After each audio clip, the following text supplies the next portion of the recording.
What's going on, everybody? Eric Lindquist at Stochastic here in the Odd Chopper channel, coming to you with another edition of Ladies Linked. Lots and lots. Hit that like button, subscribe button, notification bell. Goes a long way for me on this video. Goes a long way for you. That way you become a prize whenever great content is going live here at our little YouTube. My friends, we're starting to get stuff put together here. Again, we have the TV now in the office. We have a putter rack.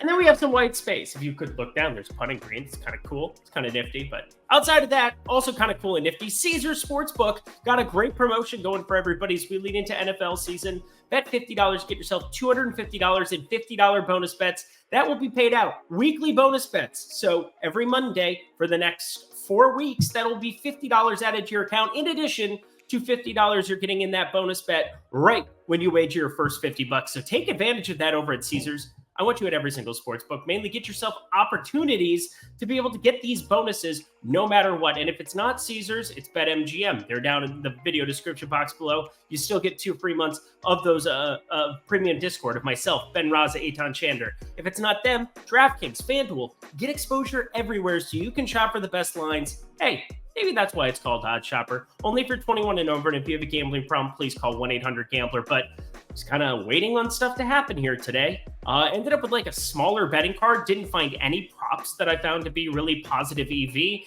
Didn't really find a ton that I was in love with here on this slate. We had 10.5 in New York Mets and Atlanta moved to 11. That saved me from probably adding another half unit or another unit on top of the unit that was originally there from last night. But that line moved from 10.5 minus 102 on FanDuel all the way to minus 110, minus 115 on 11. So closing line value that existed on that one, although just, the Cubs 2 units yesterday. That was what I needed in my life. But I also need in my life the starting of this slate because, well, there are 15 games to talk about. We have a doubleheader here on tap with Cincinnati and LA, the Angel version of LA that is out in Anaheim. So producer Jacob's alongside of it here. We got my mic figured out. Hopefully I didn't have to do ASMR later. Or hopefully I do. Let's just get to the pick, shall we? Backstreet's back. All right. Yeah, Wednesday. Let's get to it, friends. St. Louis, Pittsburgh. And we have a disgusting game. Zach Thompson, southpaw on the mound here for the St. Louis Cardinals, going up against Luis Ortiz, who, well, 1.73 whip, 4.86 ERA. Shouldn't shock you. He's not exactly having the best of years, but it's not officially announced that he's going to be the starter. Maybe they start giving run to AAA guys. You just never know. You just never know. Welcome to late season MLB, friends. It's a trip. We want to tread lightly, like we are Walter White. Well, then maybe the best course of action would be to tread lightly.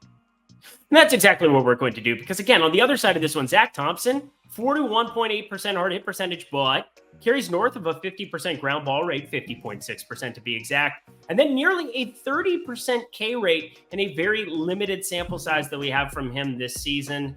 I decently like the stuff. Again, he's one of those guys who's being extended into a starter. We've seen him go, 8 strikeouts, 5 strikeouts, 5 strikeouts in very limited sample sizes here. He gets a nice spot against Pittsburgh. So the line's just dropped for this one. Again, just minus 115 here at the moment. I'm not in love with it here. Again, St. Louis, not exactly in the business of having to win baseball games or push Arenado and Goldie to play every single day. It's Wednesday. I know Thursday's usually a day of rest there for the old vets. Sunday can be too, but I'm just going to lean St. Louis here. Maybe I get a better, more bettable number at another book. Better bettable number at another book. Shall we shall, she shall, by she sure. Next game. Like one of these pitchers, don't really like the other, but do I want to pick on the Cubs, especially when we got that good juju going? Maybe not. Although, just avoiding a team because you have good juju with them is one of the dumber things I've probably ever said on this program. And I, my friends, have said some dumb things on this program. Producer Jacob disagrees. I saw him shake his head. There he is. He did not shake his head. I made him. Anyway, we got Jameson Taillon here. We got Tariq Skubal. Yeah, you better bobblehead that, my son. Jameson Taillon here. Overall, not a great season. 350 xWOBA, 482 expected slugging. Does limit walks, does limit power to a certain extent, but he needs to have a 38.4% hard hit percentage because he gives up so many barrels, 10.2%, and doesn't miss bats with the sub 20% K rate. Skubal on the other side, I've always liked him. He does give up more hard hit, 44.6%, but it generally comes on the ground. He has a 55.4% ground ball rate here on the season. That's fun. He also carries a 28.3% K rate, and that's usually what I highlight, put in the pocket, and make a sandwich, take it to school, eat it. It's delicious. I could really use it. I haven't had like a good turkey or ham sandwich in a hot second. Mainly because I'm not 5, but I act like I'm 5, so I totally could. Looking at the K rates, though, specifically for this season, the Cubs, 7th highest in baseball with a 24.6% K rate against Southpaws. I think this is a spot where I might be looking to package Tariq Skubal here with another piece, maybe the Detroit money line, but I doubt it. I might be looking at a single game parlay, which I almost never do, but I know you guys always do, so maybe I should, and maybe you should, and maybe you shouldn't. We're just all wondering if we're going to get hopped enough to make some bad decisions. Play a game just called, the rest of it. Tariq Skubal, 6 Ks. I'm going to go conservative here in the single game fashion. I might be looking at 7 because I do expect this line to open at 6.5, but I want you sensitive to price. And without seeing the price, I'm going to play it, once again, treading lightly. Up to 6 Ks here for a K guy I kind of like against the Cubs. Game number 3, my Minnesota Twins taking on the Milwaukee Brewers. God, I could not have hated a game more in a million years. You have like Christian Vasquez on Tuesday going yard for us. On the other side for Milwaukee, I can't remember who went yard. Somebody went yard. Willy Adames went yard. There it is. Congratulations. Good for you. You're overpaid. You found power out of nowhere in Tampa Bay, showed up in Milwaukee, and I don't quite understand your batted ball profile. I just don't. I'm talking to myself, really. Let's talk about today and not do that. Kenta Maeda, really good. Corbin Burns, even better. We do like the pitching here on this one for sure. Kenta Maeda does run into the hard hit and the launch angle, 20.2 degree average launch angle, 9.8% barrel percentage, but with a nearly 29% K rate, 6.3% walk rate, and then a nice little matchup against Milwaukee. Yes, they do have some serviceable lefties and then some really good lefties. One in particular, Christian Yelich. Rowdy Tellez got scratched, so be paying attention to that. But 23.2% K rate, 11th highest in baseball, and to go with it, just an 87 WRC plus against right-handed pitching. That's kind of the thing I starred and highlighted in my sheet. As for the Twins going up against Corbin Burns, best of freaking luck to you guys. 32.3% hard hit percentage, 330 expected slugging. One of the best pitchers in baseball, I believe, when he has his best stuff. The best pitcher in baseball. I know my friend Greg Ehrenberg here on the Odd Chopper channel from time to time. You should check out his stuff.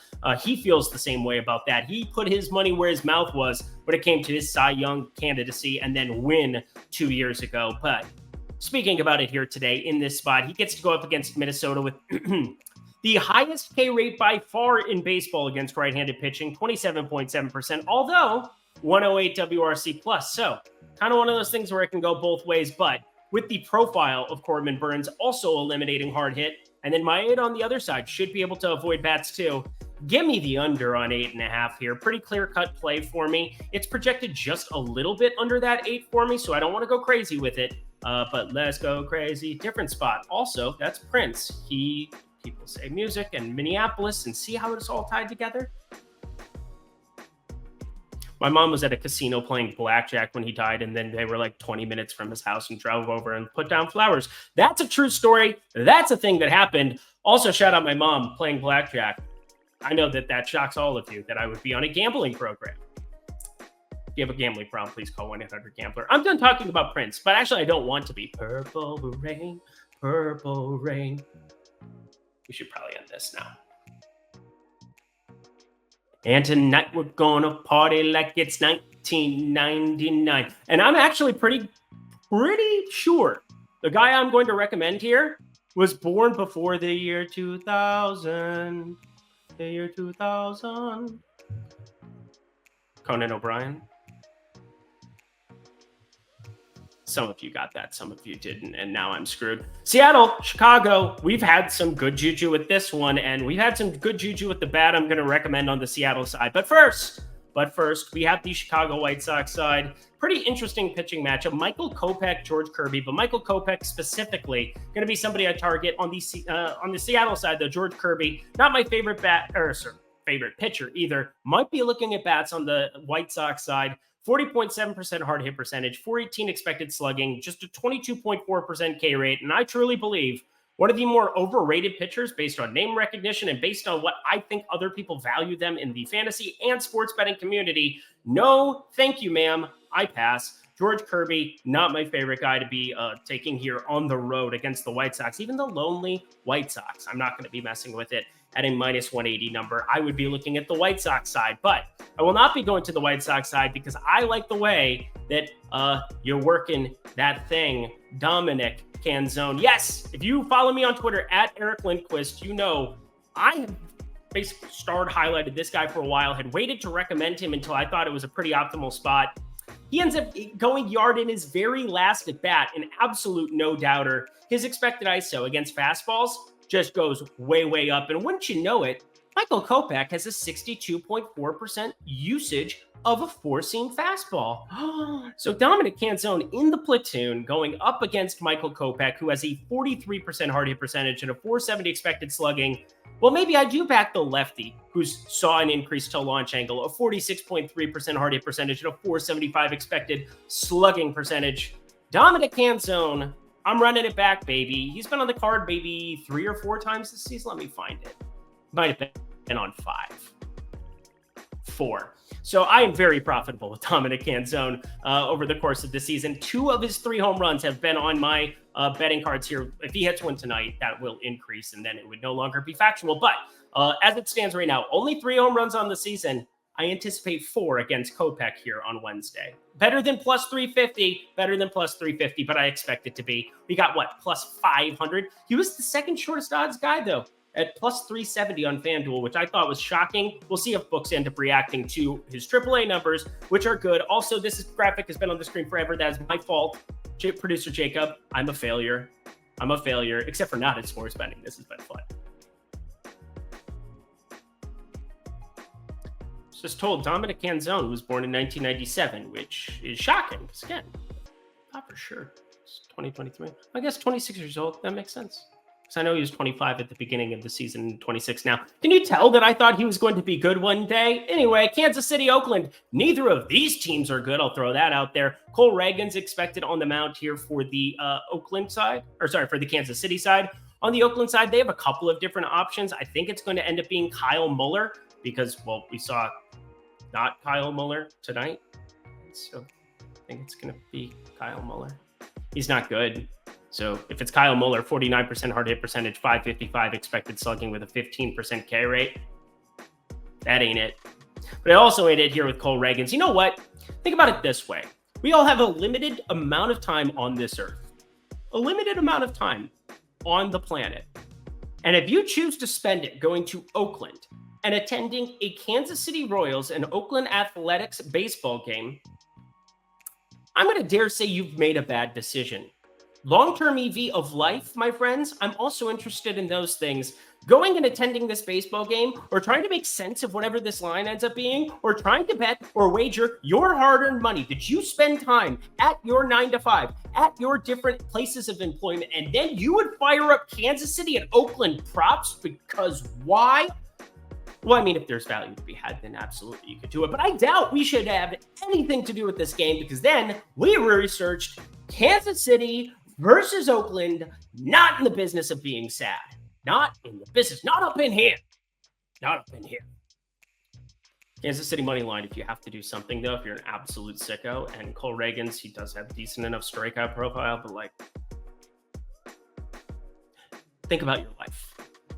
If you wager on this game, you've made some interesting choices. We've kind of entered the lean portion of the program here. San Francisco, Philadelphia, Alex Cobb, Michael Lorenzen, and 2 pitchers that have shown decent stuff here from time to time. Alex Cobb more so. Michael Lorenzen does have a no-hitter now to his name. Used to play outfield for Cincinnati, so he also has home runs to his name. Alex Cobb, no, he had very many when pitchers were hitting, but now they're not, so those days are over. Rip. Alex Cobb does have a perfect game, I think, though. I know he has a no-hitter, for sure, in San Francisco, in front of his family. I remember that. I watched that game. Can't remember. Was it a perfect game? I doubt it was a perfect game. There's only been so many of them. I feel like I would remember. But I do know Alex Cobb's number here on the season. 437 expected slugging, 278 expected batting average, and you get out of San Francisco and into Philadelphia here, into Citizens Bank, and you're facing Kyle Schwarber, Bryce Harper, Brandon Marsh, Trey Turner, J.T. Realmuto, Alec Bonebbag, Nick Castellanos, and Jake Cave. No thank you. Pass. But I'm also going to pass backing Michael Lorenzen. What are we doing here? I'm pretty sure overall, just not that good. 18.9% K rate, 41% hard hit percentage. Oh, but he had a no-hitter one time. You know how ridiculous that is that you would actually make that analysis. Somebody somewhere is going to put that in an article tomorrow.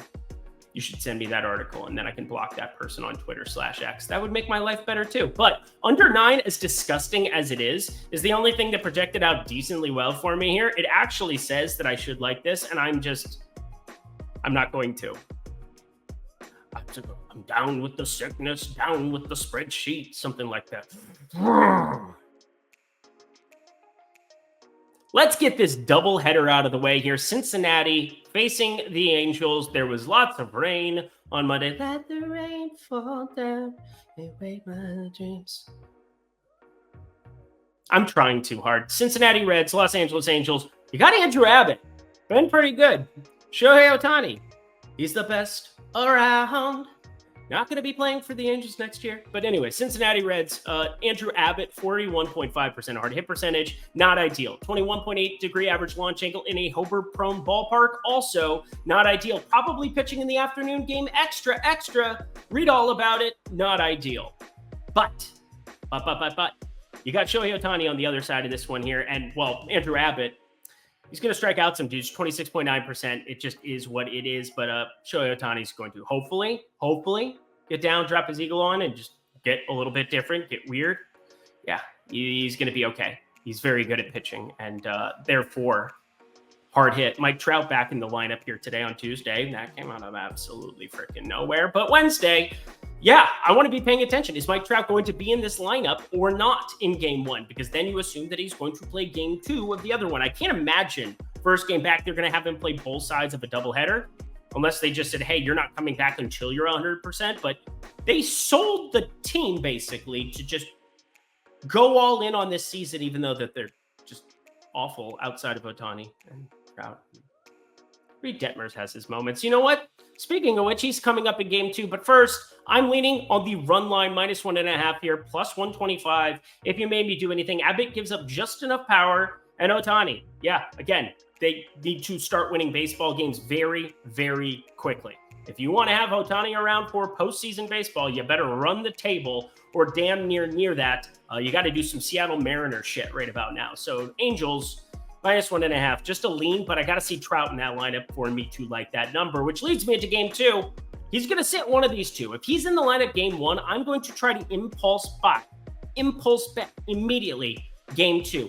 Books, they react really, really quickly to sports like the NBA. You have to be very, very quick and agile to jump in and react to news. But in a sport like baseball, one batter doesn't really get a whole lot of valuation unless it's Aaron Judge, unless it's Jordan Alvarez getting scratched. But Mike Trout, even though it's been a quote-unquote down year for him, he's still one of the best hitters in baseball with a 52.7% hard hit percentage and a 526 expected slugging. Yeah, it's going to matter if you don't have Mike Trout in that lineup for game 2. So I'm actually going to try to react to when that lineup drops, betting game 2 either way. Does that make sense to you? So I actually have more interest in this one. It's Reed Detmers on the mound. Southpaw, another guy who it's pretty good, but just not good enough. And the Angels need better than just kind of good. They need elite stuff from some of these dudes, and they need to get lucky as all hell, because otherwise, well, they're just not going to go anywhere. I do think that overall his profile looks good against the Cincinnati Reds because they strike out a ton. And Reed Detmers, 27.3% K rate.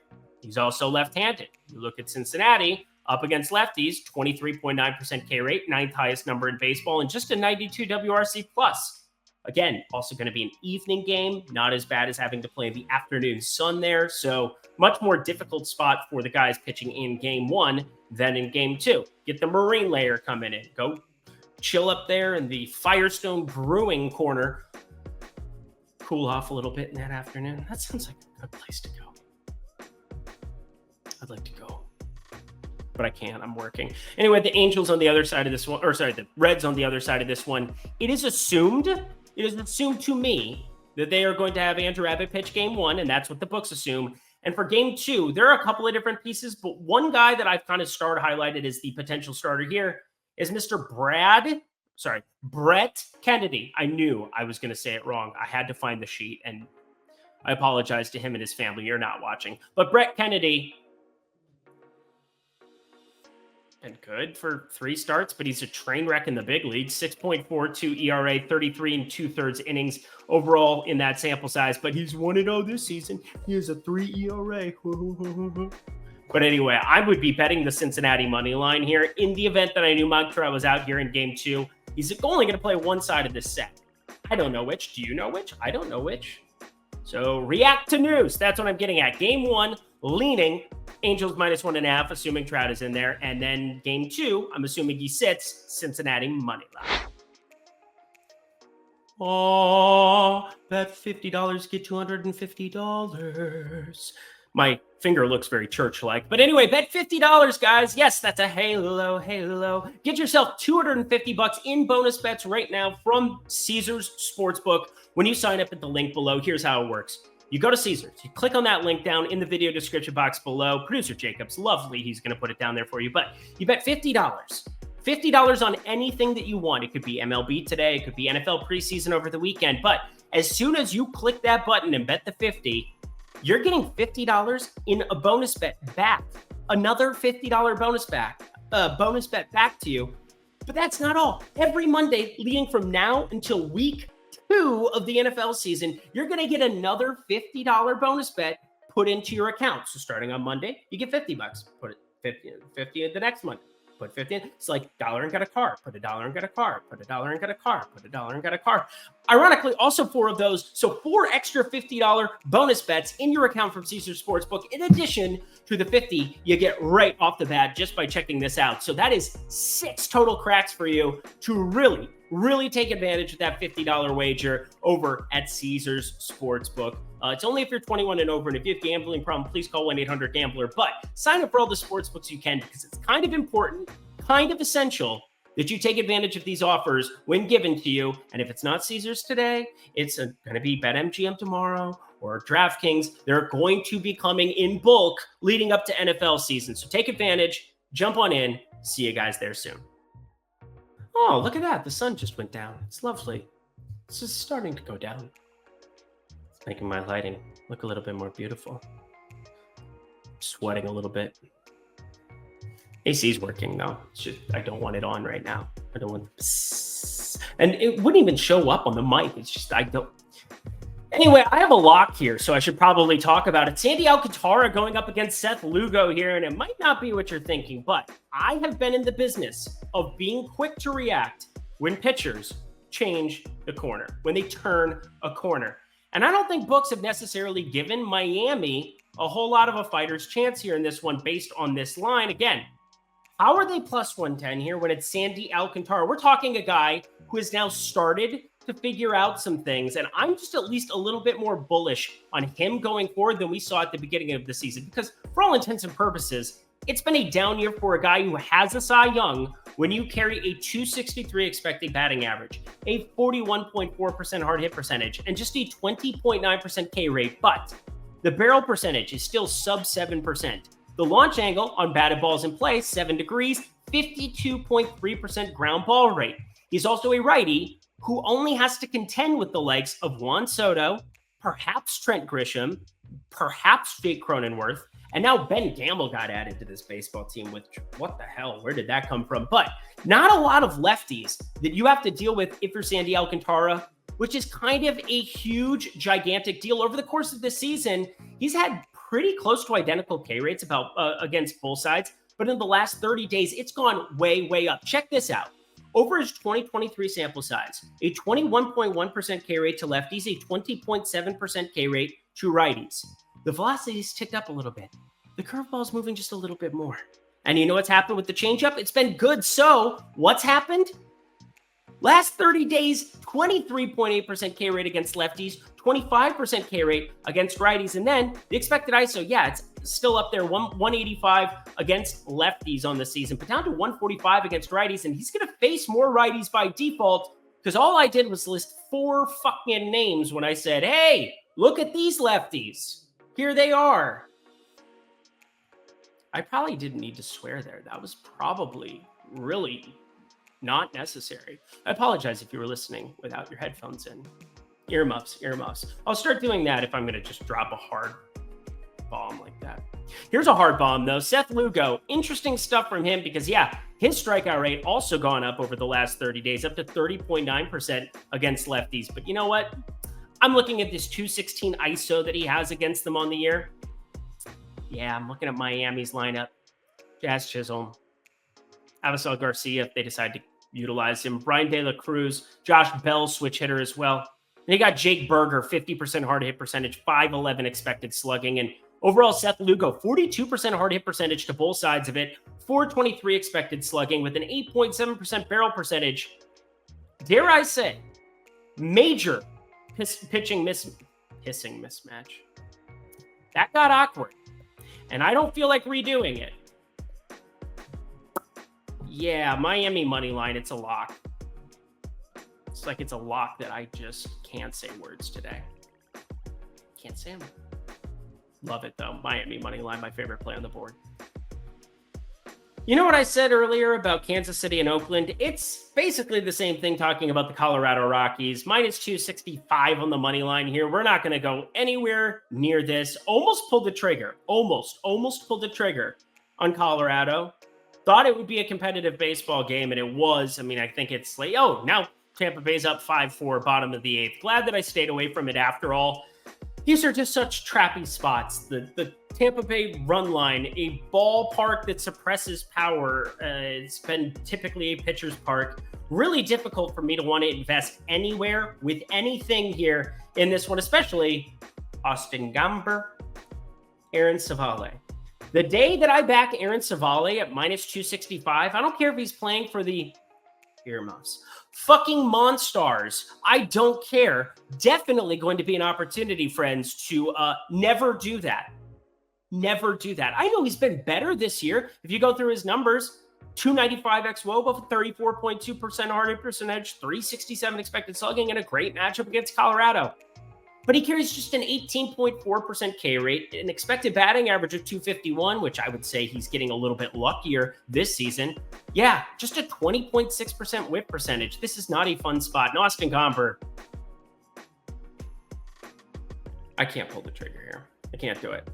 I'm going to lean Tampa Bay minus 1.5. I'm just going to take the chalk. I know a lot of you want to just parlay favorites and move on with your days. So go ahead. Have at. Tampa Bay's a way better baseball team, even though they haven't shown it in the second half of the season. Colorado. Yuck.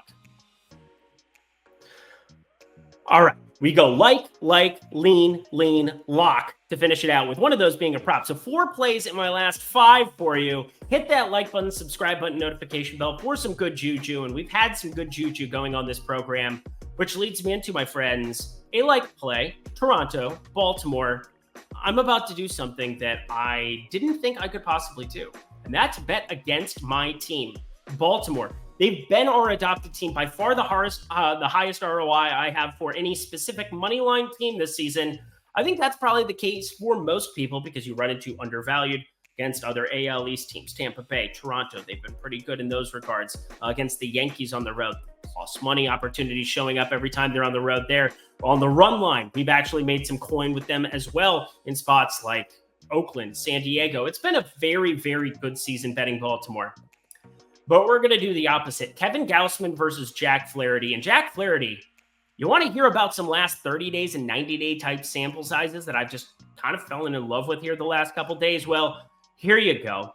Jack Flaherty, over the course of the last 30 days, 13.9% K rate to lefties, 33.3% to righties, so that's interesting, but crazy bad results. Like, we're talking crazy bad results. And He doesn't look all that good. Looking through his pitch mix, I do see a little downtick in terms of spin rate, in terms of velocity, and Jack Flaherty overall, just not somebody that I'm going to be backing here when I can get Kevin Gausman nearly at standard juice.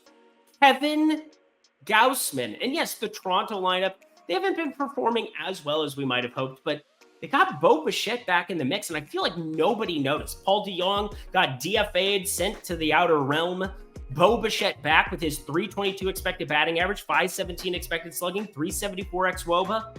This has been the best hitter in this Toronto Blue Jay lineup all season long. Don't at me. It's a fact. That's what he's been. I like Vlad Guerrero. Matt Chapman hits the ball hard, even though he kind of sucks now, even though he shouldn't because his hard hit profile is ridiculous. But Bo Bichette back in the mix. Come on. And then Kevin Gausman. I'm burying the lead. 300 xWOBA, 32.5% K rate, 6% walk rate. Yeah, the barrel percentage, 10.5%, not great. You get some lefties there at the top of this one with Ryan O'Hearn, Gunnar Henderson, and Anthony Santander, switch hitter, Cedric Mullins back in the fray, and Adley Rutschman. Those are 5 pretty difficult bats to get through, but you get a little bit of a reprieve on the back half of the lineup, although I don't know how he's doing it. Adam Frazier, you have a 25.6% hard hit percentage. Stop having a 274 expected batting average. It's like some slappy shit. But anyway, Toronto. I get Kevin Gausman at minus 115 here against a lineup that is very good. Baltimore, they've been our cash cow. But you got to recognize value, and this is value. Yes, it can still be value if it's a favorite, and that's how this is operating. I have this around a 62% expected win percentage. That technically puts this as a lock. This should be a lock, but I'm just going to like it against our team, America's team, Toronto. Well, actually, Canada's team, Toronto. Only team, Toronto, against our America. You knew what I meant. We got the Yankees. We can't do Yankees win because they haven't done enough of that this season, and they're probably not going to here either, but it's Mackenzie Gore on the other side of it for the Washington Nationals visiting. Luis Severino on the mound for the Yankees. Luis Severino, bro. What are we doing here? 46.2% hard hit percentage, 389 xWOBA, 11.4% barrel percentage with an 18.4% K rate.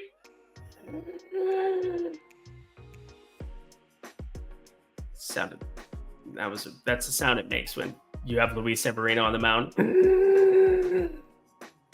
It's not great with Mackenzie Gore, though, either. 455 expected slugging, 10% walk rate. At least he can miss bats from time to time, 27% K rate. But Aaron Judge, kind of good. Giancarlo Stanton, kind of good. DJ LeMahieu against lefties, kind of good. Gleyber Torres against lefties, kind of good. Anthony Volpe, That's about what I got to say about that.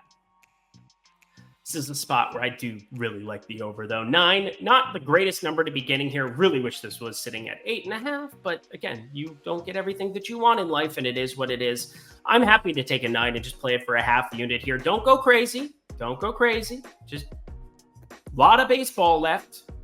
But at minus 115 at BetMGM, you're getting it a little bit better. It's minus 120 everywhere else where it's open across the industry. So as it stands right now, yeah, a little bit more than standard juice. And again, I wish I were paying that on 8.5, getting that 9 number accessible for us here. But I'll take the push if need be here. I think it's still a spot with some value over 9. I like it.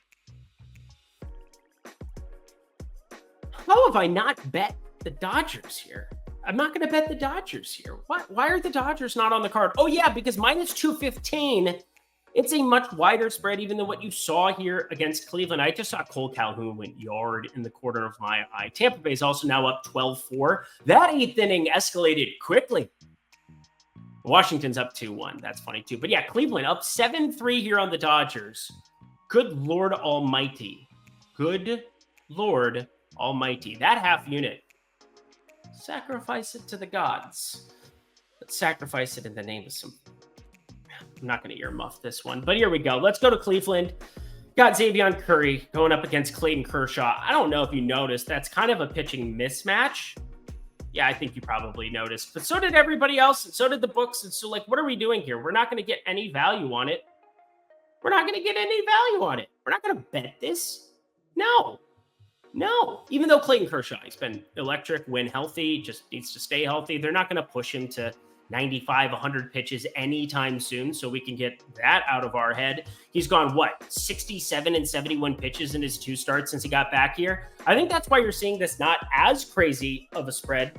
I could have saw this at minus 240, and I wouldn't have probably batted an eye at it, although I probably would have then had to look at the Cleveland money line side and checked for my manhood. Yeah, it would be hard. That would be a difficult one to figure out. But Xavier Curry on the other side of this one, a pretty brutal pitcher to be backing in any capacity. So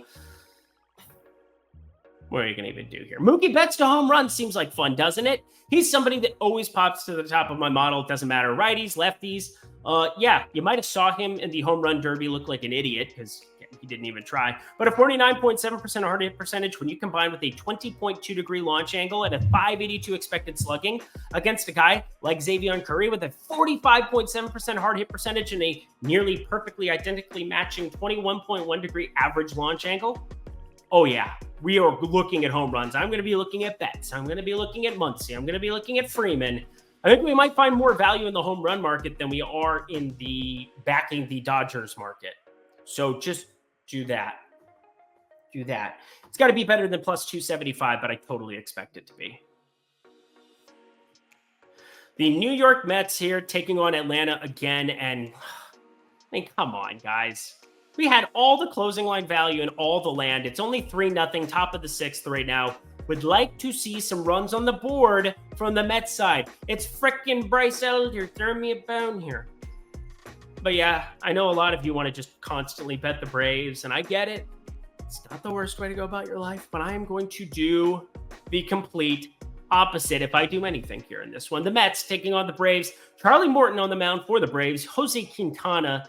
And I'd say Quintana's had the better season as a real-life pitcher. 387 expected slugging, 16.9% K rate, 9.5% walk rate. And for people who are playing in your year-long leagues, you probably don't need him for the strikeouts, and you probably don't need him for the ERA. You probably don't need him at all. But Charlie Morton on the other side, he gets your swing and miss from time to time, 24.7% K rate. But he walks too many batters, 11.2%. And if that strikeout stuff isn't at sublime levels, the Mets really don't strike out against righties. 21% K rate.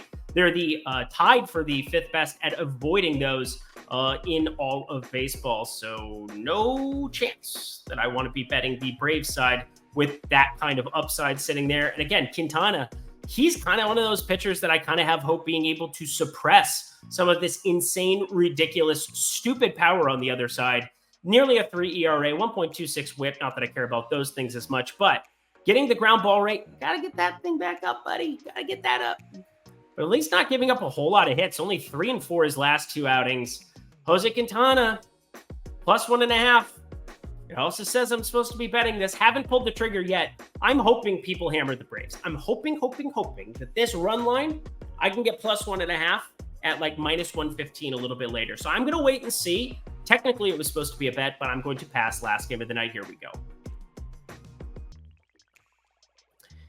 In the words of Samuel L. Jackson in the lovely film Jurassic Park that my wife told me yesterday she's never seen. And so now what are we doing tonight? We're watching Jurassic Park, and then she's going to make me watch some absolute trash. Some Beverly Hills 90210 housewife bullshit. But Chris Sale, Jose Urquidy, my friends, oh my goodness.